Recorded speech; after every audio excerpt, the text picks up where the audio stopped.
বন্ধুরা আমার, বিশ্বনবী রাহমাতুল লিল আলামিন সাহাবীদের নিয়ে বসা ছিলেন।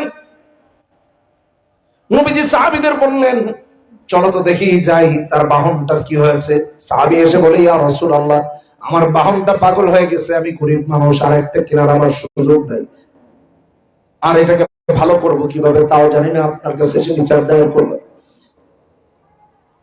রাহমাতুল লিল আলামিন নবী সাহাবীদেরকে বললেন, চলো তো দেখি যাই তার বাহনটার কি হলো।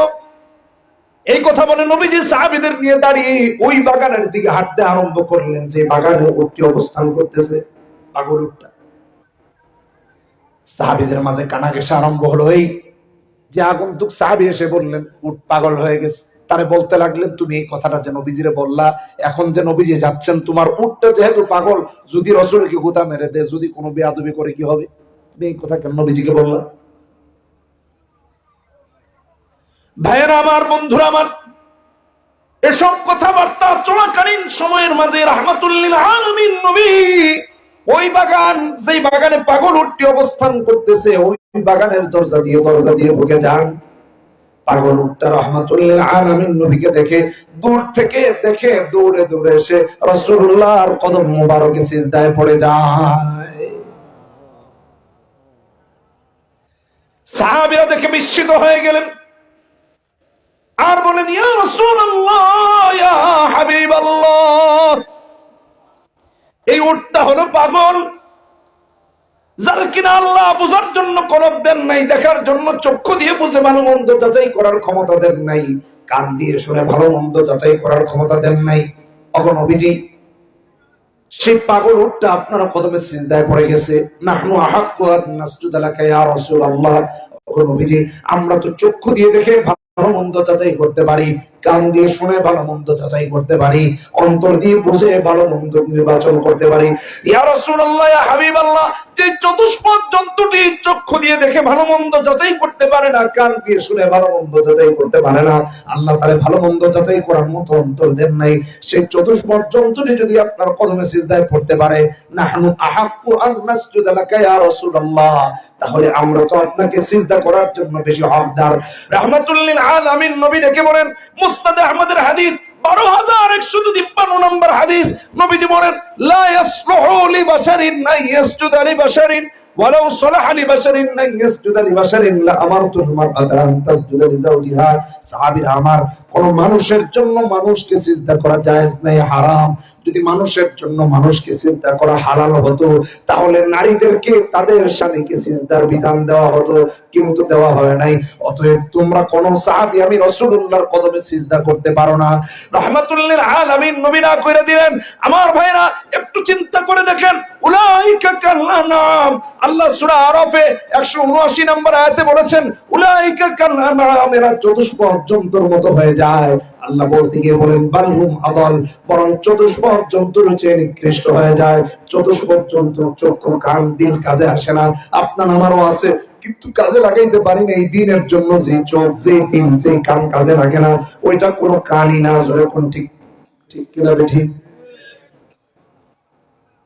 বলেছেন, বালহুম আদাল, বরং এর চেয়ে যখন সূরা নাবাতে আল্লাহ রাব্বুল আলামিন 30 নম্বর পারা 2 নম্বর পৃষ্ঠা 40 নম্বর আয়াত, 30 নম্বর পারার প্রথম আয়াত থেকে শুরু হয়েছে, আম্মা ইয়াতাসাআলুন, সবাই পার। 40 নম্বর আয়াত আল্লাহ বলেন, ওয়া ইয়াকুলুল কাফিরু ইয়া লাইতানি কুনতু তুরাবা। কিয়ামতের দিন, বিচারের দিনে আল্লাহ যখন জান্নাতীদেরকে জান্নাতী বলে ঘোষণা করে দিবেন, জাহান্নামীদেরকে জাহান্নামী বলে ঘোষণা করে দিবেন।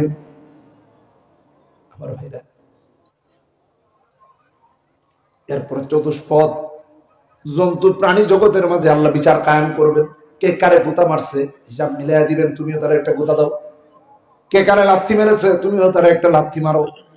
চতুষ্পদ জন্তুর মাঝে বিচার হবে, প্রাণী জগতের পশু পাখির মধ্যে বিচার হবে। বিচার শেষ, আল্লাহ বলবেন, কুনু তুরাবা, মাটির সাথে মিশে যাও।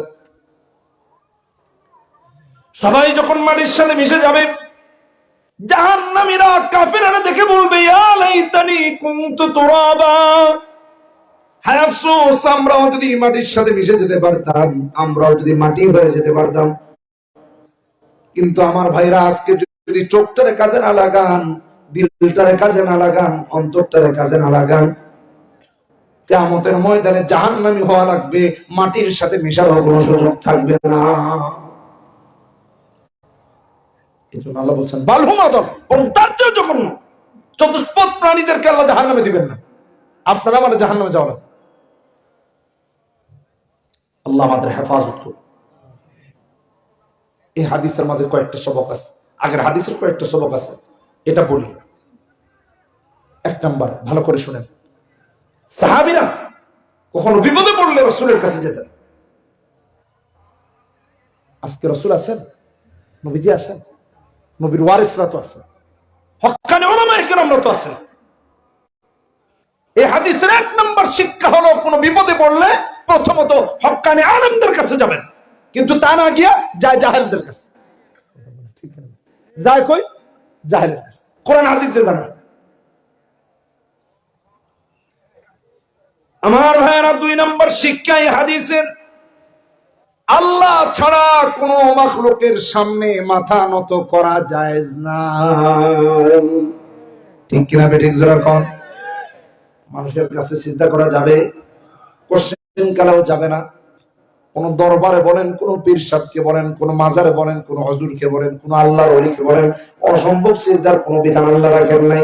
এটা বুঝতে হলে আরো বুঝবেন, সূরা হামিমাস সাজদা 24 নম্বর পারা 19 নম্বর পৃষ্ঠার শেষ আয়াত 36 নম্বর আয়াত 37 নম্বর আয়াত আল্লাহ বলতে গিয়ে বলেন, ওয়া মিন আয়াতিহিল লাইলু ওয়ান নাহার ওয়াশ-শামসু ওয়াল কমার লা তাসজুদু লিশ-শামসি ওয়ালা লিল কমার ওয়াসজুদু লিল্লাহ আল্লাযী খালাকাহুন্না ইন কুনতুম ইয়্যাহু তা'বুদুন। স্রষ্টার জন্য সিজদা করা লাগবে, কোন সৃষ্টির সিজদা করা জায়েজ নাই। ভালো করে বুঝে রাখেন, সিজদা তো হবে স্রষ্টার, সৃষ্টির আবার কিসের সিজদা? সৃষ্টি সে নিজে তো দুর্বল। বলতে গেলে অনেক আলোচনা আসবে, এটা ঠিক পর্যন্ত তার সামনে যাই। নবী চিনতে পারলাম না, রাসূল চিনতে পারলাম না, এর চেয়ে দুঃখজনক আর কিছু হইতে পারে না। ইহুদি নাসারাও জানতো যে সত্য নবী বলতে একটা জিনিস আছে, সত্য নবী।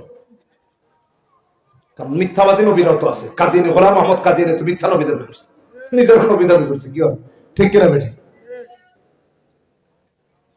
বুখারী শরীফের হাদিস 5777 নম্বর হাদিস। খায়বারের যুদ্ধ হয়েছে, ভালো করে বুঝেন। খায়বারের যুদ্ধ হয়েছে, যুদ্ধ শেষ, নবীজি সাল্লাল্লাহু আলাইহি সাল্লাম দুর্গে অবস্থান করতেছেন। ইহুদিরা চিন্তা করলো কিভাবে মুহাম্মদ সাল্লাল্লাহু আলাইহি সাল্লামকে হত্যা করা যায়, এটা ওদের সারা জীবনের স্বপ্ন। তখন ছিল নবীকে হত্যা করা, আর এখন হলো ইসলামকে হত্যা করা, ইসলামকে শেষ করে দাও। কি ঠিক কিনা বেঠিক? আমার ভাই, সারা পৃথিবীতে এটা হইতেছে, আপনারাও আমরাও দেখতেছি। যায়েনব নামে একজন ইহুদি নারী বুদ্ধিমতী, এ বলল এক কাজ করো, মুহাম্মদ তো হাদিয়া গ্রহণ করেন। কি গ্রহণ করেন? হাদিয়া। একটা বকরি জবাই করো, এটা ভুনা করো, ভুনা করে মুহাম্মদ সাল্লাল্লাহু আলাইহি ওয়াসাল্লামের কাছে নিয়ে যাও। আর বাহুর গোশত নবীজি বেশি পছন্দ করে, বাহুতে একটু বেশি করে মিশমিশাও, যেন খায় আগে আগে মারা যায়। নাউজুবিল্লাহ। ভাইরা আমার, যেমন পরিকল্পনা তেমন কাজ। রাসূলের কাছে নিয়ে গিয়া হাজির। বুখারী শরীফের হাদিস, বলে মুহাম্মদ তোমার জন্য হাদিয়া আনছি। রাসূলুল্লাহ সাল্লাল্লাহু আলাইহি ওয়াসাল্লাম এই বকরি থেকে একটু গোশত মুখে দিয়ে বললেন, সাহাবীরা আমার কেউ এই গোশত খাবে না। সাহাবীরা খেলেন না। বললেন এক কাজ করো, এখানে যত ইহুদি আছে দুর্গে সবাইকে ডেকে নিয়ে আসো। সবাইকে ডেকে আনা হলো। সমস্ত ইহুদিদেরকে সামনে রেখে নবীজি এক নম্বর প্রশ্ন করলেন, আচ্ছা বলো তো দেখি তোমাদের পূর্বপুরুষকে? ওরা বলল অমুক। রাসূলুল্লাহ বললেন মিথ্যা বলেছো না। রাসূল সত্যটা জানিয়ে দিলেন, আর বললেন আমারটা সত্য না, তোমাদেরটা সত্য। ইহুদিরা বলে মুহাম্মদ তোমার কথাটাই সত্য। ওরা ভাবছিল মুহাম্মদ সাল্লাল্লাহু আলাইহি ওয়াসাল্লামকে মিথ্যা কথা বলে পার পেয়ে যাবে আর কি। অথচ রাসূলকে আল্লাহ জানায় দিয়েছেন যে মুহাম্মদ ওরা মিথ্যা কথা বলছে, বাটপার। নবীজি 2 নম্বর প্রশ্ন করলেন, আচ্ছা বলো তো দেখি, তোমরা জান্নাতি না আমরা মুসলমানেরা জান্নাতি? ওরা বলে, মুহাম্মদ আমরা জান্নাতি, তোমরা চিরস্থায়ী জাহান্নামী। নাউজুবিল্লাহ। আমরা প্রথম জাহান্নামে যাব, তারপর আল্লাহ মাফ করে দিয়ে জান্নাত দিবেন, ইহুদিরা বলতেছে। আর তোমরা চিরস্থায়ী জাহান্নামী হবা। রাহমাতুল লিল আলামিন নবী বললেন, না, বরং আল্লাহ আমাদেরকে গুনাহের শাস্তি দিয়ে চিরস্থায়ী জান্নাতি বানাবেন, আর তোমরা হবা চিরস্থায়ী জাহান্নামী, কারণ তোমরা তাওহীদে বিশ্বাসী না। মুহাম্মদ সাল্লাল্লাহু আলাইহি ওয়াসাল্লাম বললেন, আমার কথা সত্য না তোমাদের কথা? মুহাম্মদ তোমারটাই সত্য, মিথ্যা বলছিলাম ধরা গায়ে গেছে। আমার ভাইরা ভালো করে শুনুন, নবীজি সাল্লাল্লাহু আলাইহি ওয়াসাল্লাম এবার বলেন, আচ্ছা বলো তো দেখি, 3 নাম্বার একটা প্রশ্ন তোমাদের কাছে করতে চাই, সঠিক জবাব দিবা নাকি? কয় হ্যাঁ দিব। কারণ হলো 2টা প্রশ্নের জবাব মিথ্যা দিয়ে ধরা খায় গেছি, 3 নাম্বার প্রশ্নের জবাব আর মিথ্যা দিব না। বলে ঠিক আছে দাও। বিশ্বনবী বললেন, বুখারীর হাদিস 5777 নম্বর হাদিস, 3 নাম্বার প্রশ্ন করতে গিয়ে নবীজি বলেন, হাল জাআলতুম ফি হাদিহি শাতি সুম্মান, আচ্ছা বলো তো দেখি, এই যে বকরিটা তোমরা আমারে হাদিয়া দিলা, এই বকরির মধ্যে কি তোমরা বিষ মিশিয়েছো নাকি মিশাও নাই? ফাকালু নাআম, ওরা বলে হ্যাঁ মুহাম্মদ মিশাইছি। রাহমাতুল লিল আলামিন নবীর হিকমত কেমন দেখেন, প্রথমেই যদি বলতেন তারা মিথ্যা বলতে পারতো, তাই প্রথমে ভিন্ন প্রশ্ন করলেন, দ্বিতীয় প্রশ্ন ভিন্ন করলেন, 3 নাম্বার প্রশ্ন করলেন তখন যখন তারা বুঝে গেল আমরা যদি মিথ্যা কথা বলি মুহাম্মদকে তারা আল্লাহ জানায় দে, এই জন্য 3 নাম্বার প্রশ্ন করলেন, তোমরা কি বকরিতে মিশ মিশিয়েছো নাকি? ওরা বলে না, হ্যাঁ মুহাম্মদ মিশিয়েছি। নবীজি বললেন, মা হামালাকুম আলা যালিক, কেন তোমরা এমনটা করলা? ওরা বলে, মুহাম্মদ ইন কুনতা কাযাবান, অন্য বর্ণনায় আসছে ইন কুনতা কাদিবান নাস্তারিহু মিনকা ওয়া ইন কুনতা নাবিয়ান লাম ইয়াদুররাক, মুহাম্মদ তুমি যদি মিথ্যা নবী দাবিদার হও বিষ খেয়ে মারা যাবা, আর তুমি যদি সত্য নবী হও তাহলে বিষ তুমি মুহাম্মাদের কোনো ক্ষতি করতে পারবে না। আল্লাহু আকবার বলি, চিৎকার দিয়ে বলি আল্লাহু আকবার। ওয়া ইন কুনতা নাবিয়ান লাম ইয়াদুররাক, মনে রাখেন বিষয়টা অনেক দাম, অনেক দাম। ইহুদিরা ছাড়াও জানে সত্য নবী আছে, ঈমান আনে না। ঈমান আনে কেন? কোরআনের আল্লাহ তাআলা আয়াতগুলোর নাম নাযিল করেছেন। 109 নম্বর আয়াত সূরা বাকারা রয়েছে, ওয়াদ্দা কাসীরুম মিন আহলিল কিতাব লাউ ইয়ারুদ্দুনাকুম মিন বাদি ঈমানিকুম কুফারা হাসাদাম মিন ইনদি আনফুসিহিম, শুধু বিদ্বেষ থেকে রাসূলের উপর ঈমান আনে নাই, অহংকার, হিংসা। আল্লাহ আমাদের হেফাজত করুন। জোরে বলি আমিন, জোরে বলি আমিন।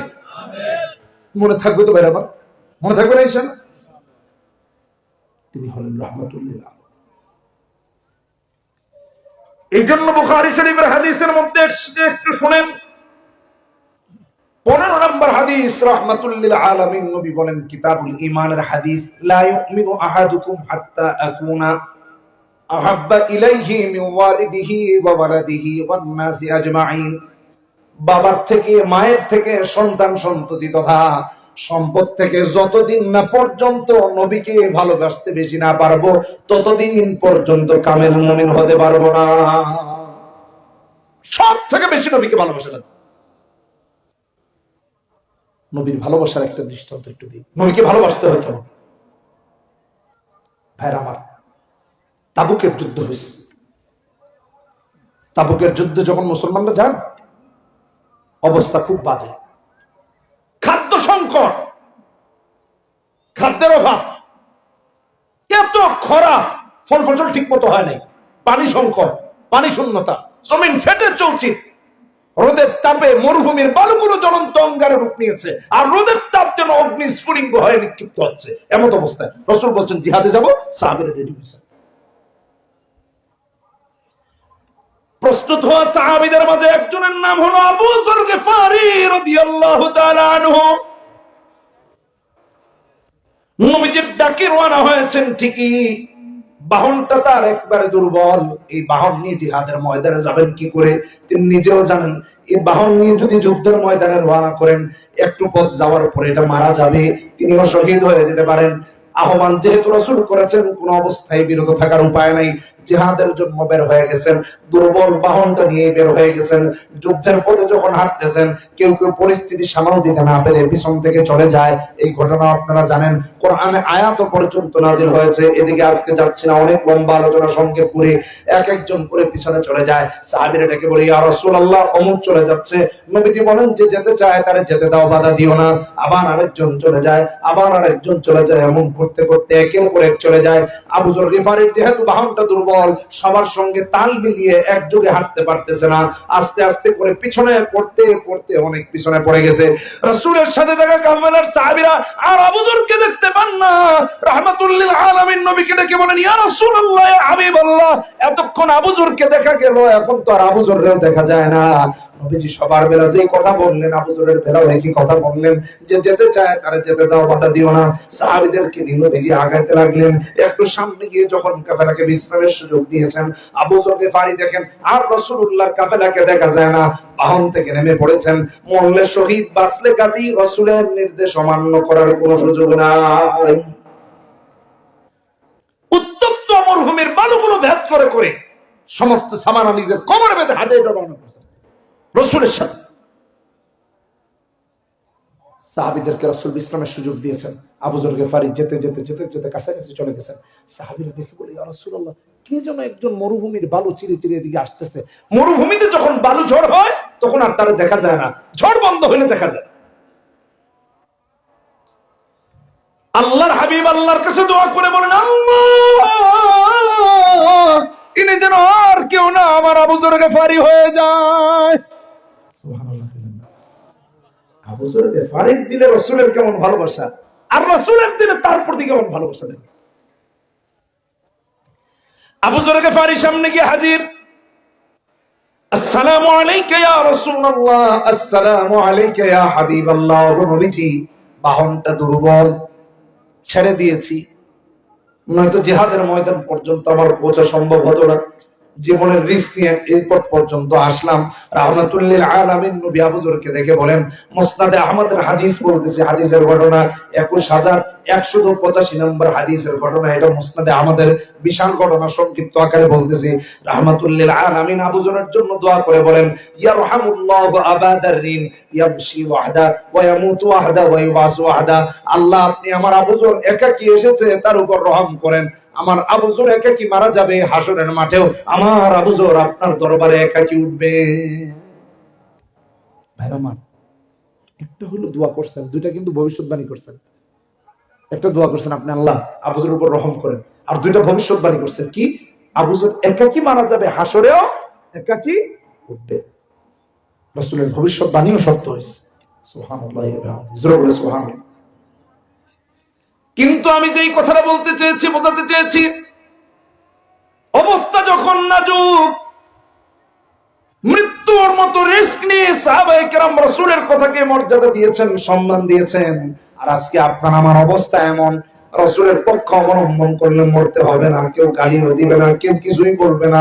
তারপরেও আপনি আর আমি ইহুদি নাসারাকে ভালোবাসি, মুহাম্মদুর রাসূলুল্লাহকে ভালোবাসি না। আল্লাহ আমাদের হেদায়েত দান করুন। আমার ভাইরা, জোরে বলি আমিন, জোরে বলি আমিন।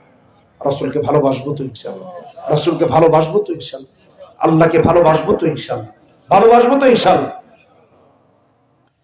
এই জন্য আমার আল্লাহ বলেন 31 নম্বর আয়াত সূরা আলে ইমরান, কুল ইন কুনতুম তুহিব্বুনাল্লাহ ফাত্তাবিউনি ইউহিব্বুকুমুল্লাহ।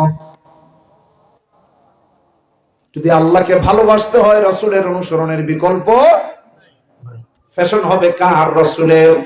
চালচলন হবে কার? রাসূলের। কথা বলবো কার স্টাইলে? রাসূলের। জোরে কোন সুবহানাল্লাহ।